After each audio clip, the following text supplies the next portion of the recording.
정말 그 푸른 초장으로 인도해 주시는 것 같아요. 예, 너무 은혜스러운 찬송 감사합니다. 이 말씀 나누겠습니다. 제가 우리 교회에 부임한 지 얼마 안 됐을 때예요. 제가 6개월 좀 넘었는데 우리 교회 부임한 지 얼마 안 됐을 때에 어떤 분이 제게 이런 말씀을 하신 적이 있어요. 내용은 이런 내용이에요. 목사님, 설교하신 대로 살아주십시오. 이런 말씀하세요. 이런 표현이에요. 그러니까 뭐냐면, 그러니까 설교, 좋은 설교들은 참 어디서든지 들을 수가 있잖아요. 유튜브에서도 많이 들으실 수 있을 거예요. 그런데 그분이 그 뒤에 하시는 얘기가 본이 되어주시면 교인들은 다 따라갑니다. 이런 말씀을 하시더라고요. 그분도 물론 제가 설교한 대로 그대로 살 수 없다는 것을 잘 아실 거예요.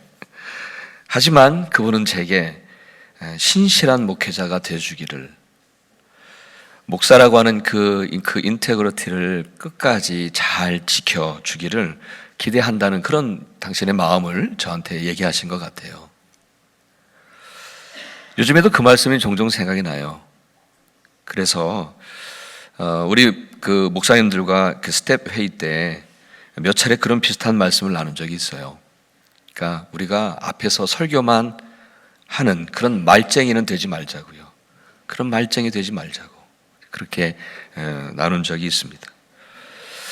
여러분, 우리를 포함한 수많은 그리스도인들은 성도로 부르심을 받았어요. 성도로 부르심을 받았는데 성도로 살아가는 그런 신실한 사람들이 얼만큼 될까요? 성도로 부르심을 받았는데 성도로 살아가는 그런 신실한 사람들이 얼마만큼이나 될까요? 이 물음을 가까이에 우리 자신들에게 한번 물어보는 거예요. 그러면 과연 나는 성도로 부르심을 받았는데, 성도로 부르심을 받은 나는 정말 성도로 살아가고 있는 신실한 그리스도인인가? 우리 자신을 좀 돌아볼 수가 있겠죠. 제가 1991년도에 저쪽 서부 쪽으로 미국 유학을 가면서 그때 붙잡았던 말씀이 성경 구절이 디모데후서 2장 15절 말씀이에요. 그게 이렇게 되어 있습니다. 너는 진리의 말씀을 옳게 분별하며 부끄러울 것이 없는 일꾼으로 인정된 자로 자신을 하나님 앞에 드리기를 힘쓰라. 이런 말씀이 있었어요. 예, 저도 그렇게 살아야 되겠다 하는 마음은 있습니다만은 정말 이렇게 부끄러울 것이 없는 일꾼으로 인정된 자로 우리 자신을 하나님께 드리려고 힘쓰는 사람들, 그렇게 하나님 앞에 자신을 드리려고 하는 사람들, 완전하진 않겠죠. 누구나 완전하진 않죠. 하지만 그렇게 하나님 앞에 자신을 드리려고 하는 사람들, 바로 그들이 신실한 사람들인 것 같아요.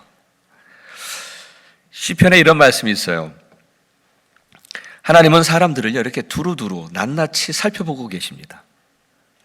또 예레미야서에서도 하나님은 각 사람의 마음, 이 심장까지 살펴보시는 거예요. 그리고 예수님은 이런 말씀을 하셨죠. 하나님은 이렇게 예배하는 자를 찾으신다라고 하는 표현을 해요. 찾으신다. 그러니까 하나님은 두루 이렇게 살펴보시면서 찾으시는 거예요.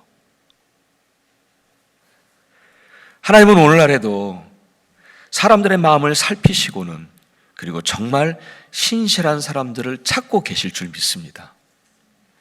특별히 갈라디아서 1장 말씀처럼 지금 우리가 사는 이 세대는 다른 믿음을 전파해서 우리를 교란시켜 그리스도의 복음을 왜곡시키려고 하는 세대를 살아가고 있습니다. 그래서 처음 믿음에 우리가 굳게 서야 하는데 그 처음 믿음에 굳게 서지 못하고 방황하게 하는 그런 오늘을 살아가고 있는 그리스도인들입니다. 그런데 그 그리스도인들 중에서 우리 하나님은 두루 샅샅이 낱낱이 살펴보고 계신다는 거예요. 정말 소돔과 고모라와 같은 죄악된 세상에서 살고 있는 우리를 두루 살펴보고 계시는 거예요. 그리고는 그 중에 신실한 사람들을 찾기를 원하시는 거예요. 저와 여러분이 우리 주님의 눈에 탁 들었으면 좋겠습니다. 예, 이렇게 신실한 사람들로 눈에 들어왔으면 좋겠어요. 그래서 오늘 함께 이 말씀을 나누기를 원합니다. 오늘 1절에서도 이렇게 시작을 합니다. 예수 안에 있는 신실한 자들에게 편지한다. 그렇게 얘기합니다. 그러면은 어떤 사람이 예수 안에 있는 신실한 사람인가? 몇 가지 특징이 있겠다 싶어서 이 오늘 본문에 있는 고속에서만 보면서 두 가지를 생각했습니다. 하나는 먼저 우리 1절을 이렇게 시작해요. 하나님의 뜻으로 이렇게 시작해요. 하나님의 뜻으로.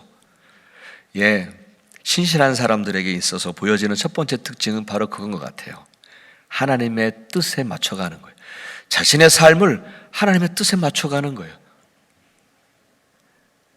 1절에서 하나님의 뜻으로 사도가 되었다라고 하는 이 말은요, 물론 사람의 뜻이 아니다라는 얘기를 하고 싶은 거예요. 사람의 뜻이 아니라 하나님의 뜻이다.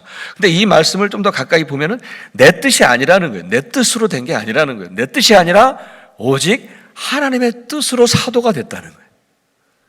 내 뜻이 아니라 하나님의 뜻으로 사도의 길을 걸어가고 있다는 거예요.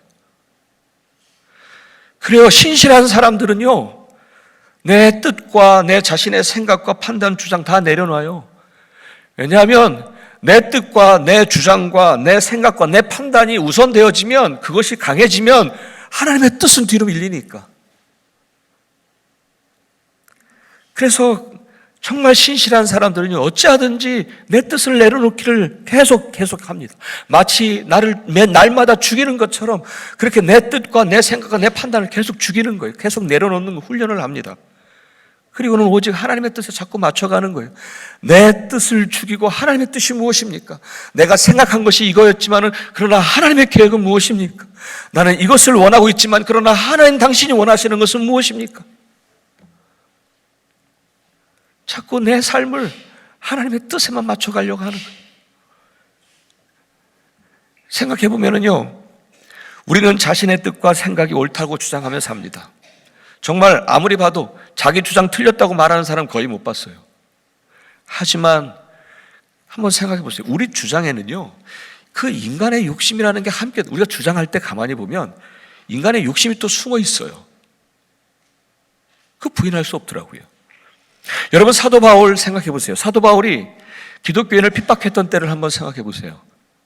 그는 자신의 자아와 사고가 아주 확고하게 분명했어요. 그래서 그는 그렇게 확고하고 분명했기 때문에 그는 기독교인들을 그렇게도 핍박할 수 있었던 거죠. 여러분, 사도 스데반이 돌에 맞아 순교를 하는 그 현장에도 있었어요. 그 스데반의 죽음을 보면서 저 사람은 죽어 마땅해 라고 이야기하면서 다른 사람들의 그 옷을 거두고 있었잖아요. 정말 그는 그의 자아와 사고가 아주 분명하고 확고했던 사람이에요. 그리고 어쩌면 그런 행동과 그런 주장에는 가만히 보면 자기 자신의 미래를 위한 어떤 야망까지 숨어 있었어요. 야망까지. 이렇게 내가 강하게 하고 이렇게 내가 열심히 하는 것을 통해서 자신의 미래를 위한 야망이 거기에 숨겨져 있었던 거죠. 아무튼 그는 하나님의 뜻과는 전혀 관계없는, 그리고 자신만의 생각을 따라 신앙생활을 했던 사람의 모습이죠. 그리고 오히려 주님께서 그에게 나타나셔서 그랬잖아요.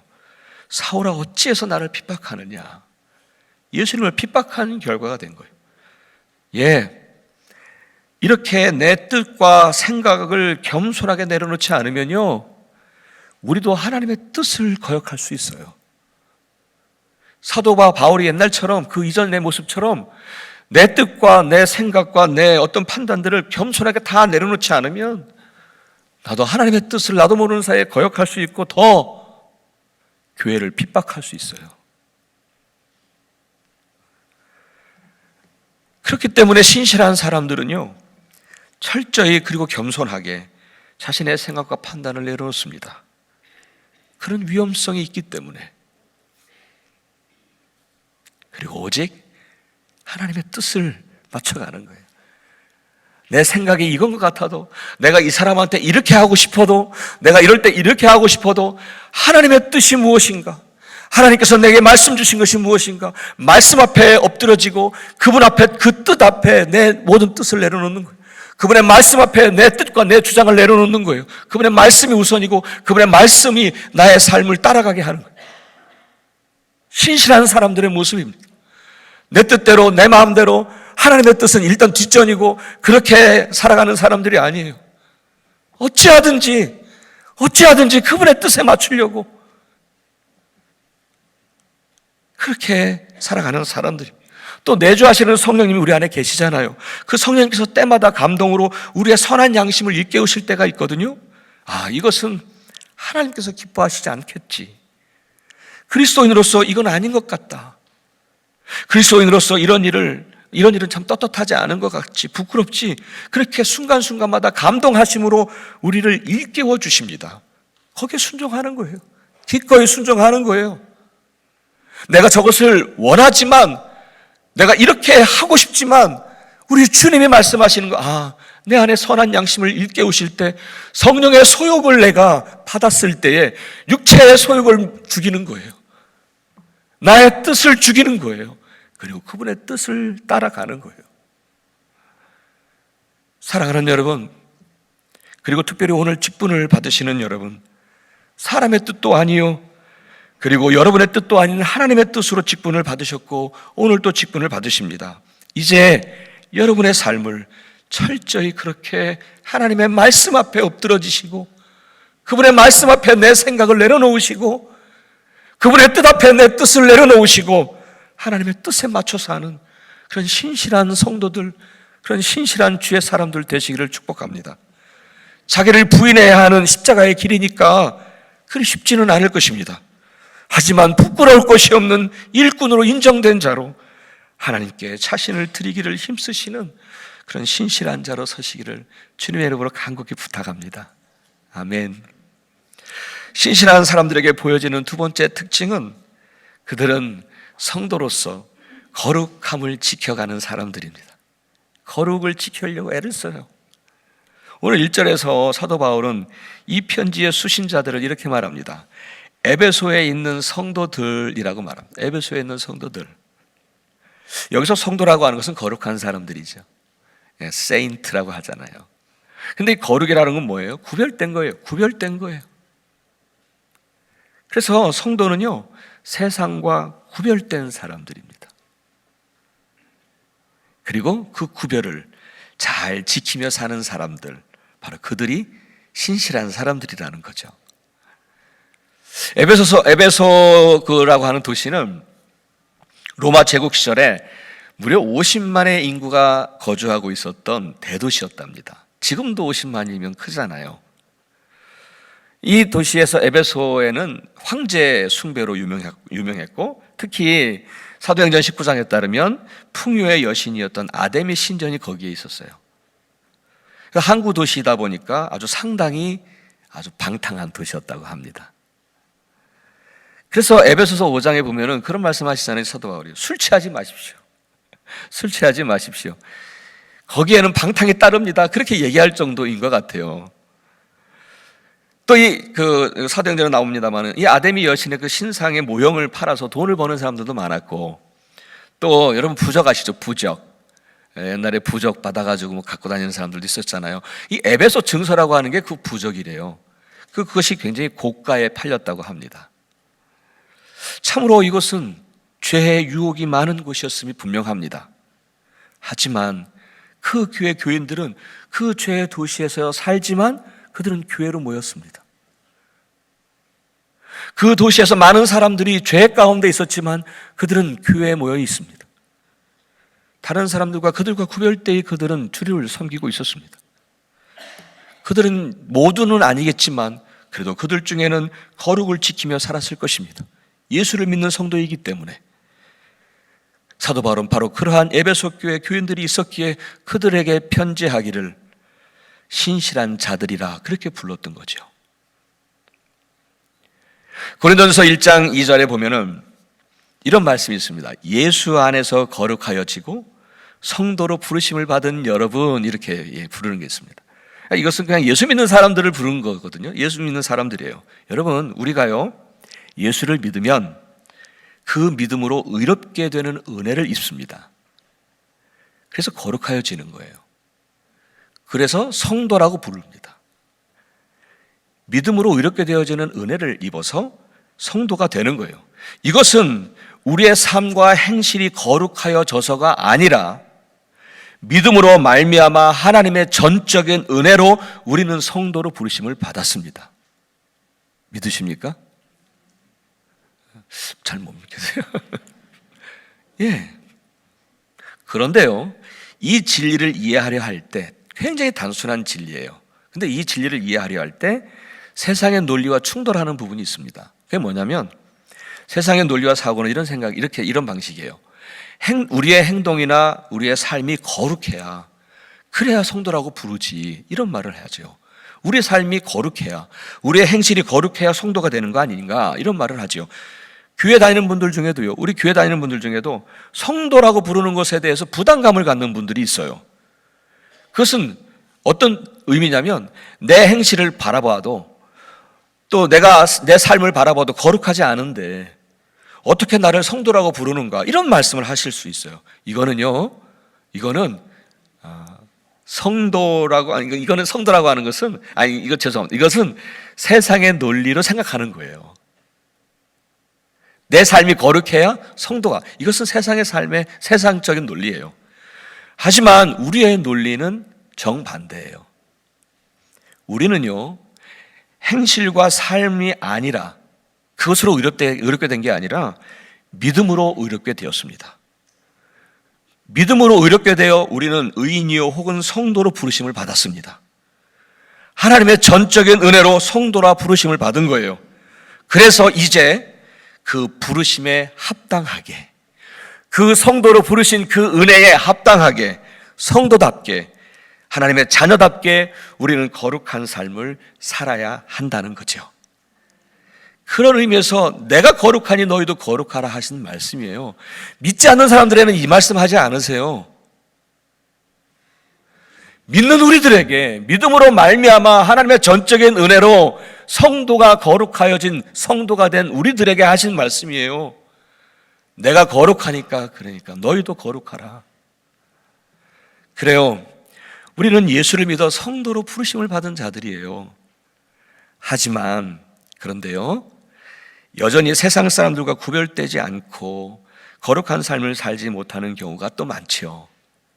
그런 경우에는 신실한 자들이라고 말할 수는 없습니다.